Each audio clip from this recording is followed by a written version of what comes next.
জায়গা কম, এটা বাইরে করাই ভালো ছিল, তাই না?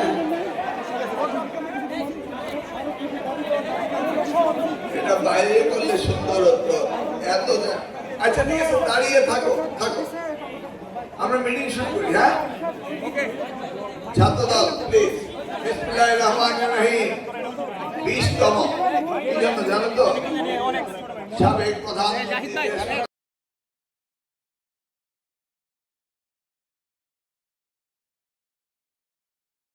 এই প্রজেক্টটি তৈরি হয়েছিল এবং পিডি হিসাবে